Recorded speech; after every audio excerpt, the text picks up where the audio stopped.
경찰관과 찬송가. 주인공 이름은 소피입니다. 그는 정해진 거처가 없는 사람이었고 메디슨 스퀘어는 그가 여름이면 늘 찾던 자신만의 야외 거실이었습니다. 그러나 가을 기러기가 밤하늘을 가로지르고 옷이 얇은 사람들이 부인에게 다정히 모피 코트를 둘러주는 계절이 오면 소피는 어김없이 같은 고민에 빠졌습니다. 어떻게 하면 추운 거리를 피해 따뜻한 곳에서 겨울을 보낼 수 있을까? 그가 찾은 답은 늘 하나였습니다. 감옥이었습니다. 지난 3년간 겨울이 시작될 때마다 소피는 같은 방법을 써왔습니다. 블랙웰 섬의 감옥에서 석 달을 보내는 것입니다. 다른 사람들에게는 형벌이었을 그곳이 소피에게는 더없이 훌륭한 휴양지였습니다. 바람을 피할 지붕이 있었고 잠자리를 함께할 동료가 있었으며 정해진 시간마다 끼니가 나왔습니다. 부유한 신사들이 매년 겨울 플로리다나 리비에라로 떠나듯 소피는 매년 그 섬으로 향하는 작은 여행을 계획했습니다. 그것이 그가 가진 유일한 연례 행사였고 그에게는 다른 누구의 겨울 휴가보다도 절실하고 소중한 일이었습니다. 문제는 늘 같았습니다. 그 여행의 입장권을 손에 넣는 일이 생각만큼 쉽지 않다는 것이었습니다. 죄를 짓는 일에도 나름의 절차와 격식이 필요했고 소피는 그 절차를 가볍게 여길 만큼 게으른 사람은 아니었습니다. 첫 번째 시도 레스토랑. 신발 속 발가락을 꼼지락거리며 가장 만만하다고 여긴 방법을 떠올렸습니다. 좋은 식당에 들어가 배불리 먹고 식사를 마친 뒤 돈이 없다고 당당히 말하는 것입니다. 그러면 소란을 피우지 않아도 종업원이 조용히 경찰을 부를 것이고 자신은 그저 얌전히 잡혀가기만 하면 될 일이었습니다. 그는 옷매무새를 가다듬으며 브로드웨이의 한 고급 레스토랑으로 들어섰습니다. 자리에 앉은 그는 오리 요리와 와인 한 병, 거기에 디저트까지 시켜 천천히 그리고 아주 만족스럽게 식사를 마쳤습니다. 식사를 마친 그는 자리에서 일어나 당당하게 선언했습니다. 나는 한 푼도 없소. 그 순간 그는 마음속으로 블랙웰 섬의 따뜻한 식당을 떠올리며 미소 지었습니다. 그러나 웨이터들의 대응은 그의 예상과 전혀 달랐습니다. 그들은 경찰을 부르는 대신 그를 양옆에서 번쩍 들어 길바닥에 내던져 버렸습니다.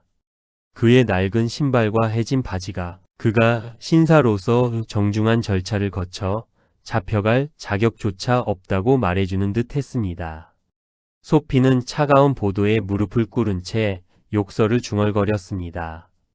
감옥이 이렇게 멀게 느껴진 적은 없었습니다. 두 번째 시도 유리창. 몸을 일으킨 소피는 더 단순하고 확실한 방법을 떠올렸습니다. 가게의 유리창을 깨는 것입니다. 그는 모퉁이의 화려한 진열장 앞에 멈춰서서 돌멩이 하나를 주워 들고 힘껏 던졌습니다. 유리 깨지는 소리가 거리를 울렸고 곧 호루라기 소리와 발소리가 들려왔습니다. 소피는 도망치지 않고 그 자리에 가만히 서서 두 손을 주머니에 넣은 채 경찰을 기다렸습니다. 그러나 달려온 경찰의 눈에 비친 것은 죄를 짓고도 도망치지 않는 수상한 사람이 아니라 그저 그 자리에 우두커니 선 행인이었을 뿐입니다. 경찰의 머릿속에서 그런 논리가 자리 잡았습니다. 유리를 깨뜨린 자라면 응당 달아났을 것이고 달아나지 않는 자는 죄가 없는 자라는 것입니다. 마침 저만치에서 전차를 타려 황급히 뛰어가는 한 남자가 보였고 경찰은 의심 한 점 없이 그를 진범으로 여기며 쫓아갔습니다. 소피는 또다시 자유의 몸으로 그 거리에 덩그러니 남았습니다. 운명이 그를 끝까지 거리 위에 붙들어 두려는 것만 같았습니다. 세 번째 시도 두 번째 식당. 포기를 모르는 소피는 이번엔 처음보다 훨씬 허름한 식당을 골랐습니다. 이런 곳이라면 손님에게 신사적인 대우를 기대하지 않을 거라 여겼습니다. 그는 스테이크와 따끈한 파이를 개걸스럽게 먹어치운 뒤 다시 한번 또렷한 목소리로 무전취식을 선언했습니다. 그러나 이번에도 경찰을 부르는 수고조차 들지 않았습니다. 건장한 종업원 두 사람이 양쪽에서 그의 팔을 붙잡아 그대로 길바닥에 메어 꽂았을 뿐이었습니다. 어깨가 빠질 듯 아팠지만 마음이 더 아팠습니다. 이 도시는 그가 잡혀가는 일조차 허락하지 않으려는 듯 했습니다. 네 번째 시도 추파. 이번엔 다른 작전을 세웠습니다. 모자와 양산을 든 얌전한 차림의 여인 뒤를 따라가며 일부러 불량스러운 추파를 던지는 것입니다. 풍기를 어지럽힌 죄로 잡혀가기에는 충분한 행동이라 여겼습니다. 그는 가게 진열창 앞에 서 있던 여인에게 다가가 짐짓 무례한 미소를 지어 보였습니다.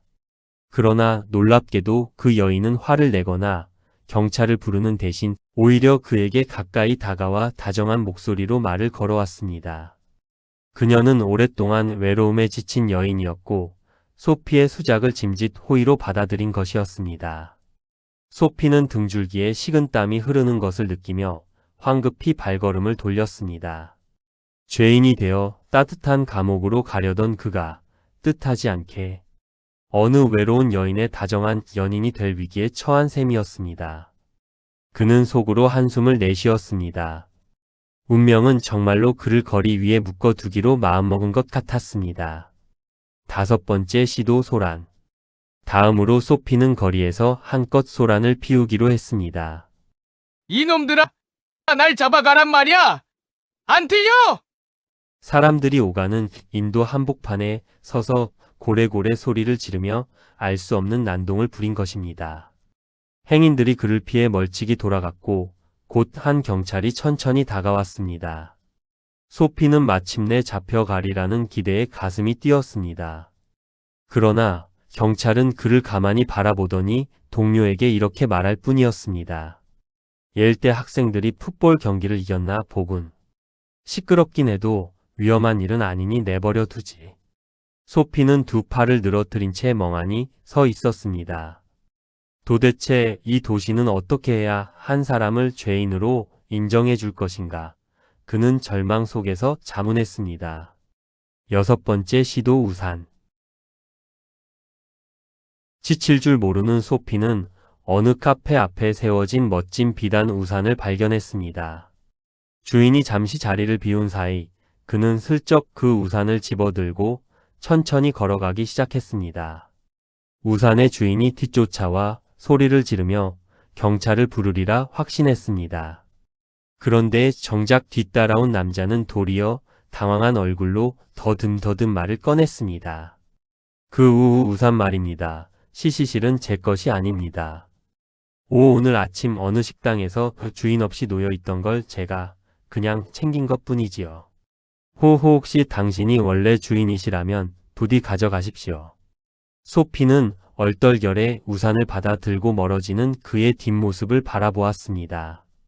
도둑이 되어 잡혀가려던 그가 졸지에 우산의 정당한 소유자가 되어버린 셈이었습니다. 그는 우산을 내려다보며 헛웃음을 흘렸습니다. 이쯤 되니 그는 차라리 자신의 운이 다른 방향으로 너무 좋은 것이 아닌가 의심스러울 정도였습니다. 전한 교회 앞에서 모든 시도가 실패로 끝난 소피는 마침내 그 우산마저 시궁창에 내던져 버리고 지친 발걸음을 이끌고 동쪽으로 향했습니다. 번잡한 거리를 지나 인적 드물고 고요한 어느 골목에 다다랐을 때 그는 깨끗한 작은 교회 앞에 멈춰 섰습니다. 보랏빛으로 물든 스테인드 글라스 창문 너머로 부드러운 불빛이 새어 나오고 있었고 안에서는 오르간 연주자가 다음 주일을 위해 찬송가를 연습하고 있었습니다.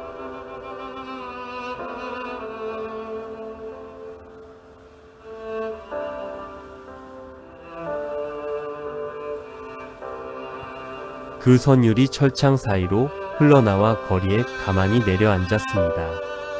소피는 그 자리에 못 박힌 듯 멈춰 섰습니다.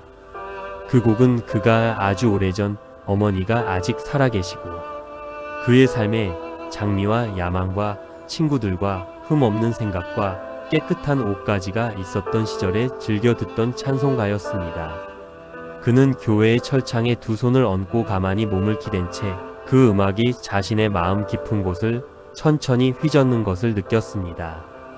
거리를 오가는 마차 소리도 어디선가 들려오는 사람들의 웃음소리도 그 순간만큼은 멀어져 갔습니다. 오직 그 선율과 그 선율이 데려온 오래된 기억들만이 그의 곁에 남았습니다.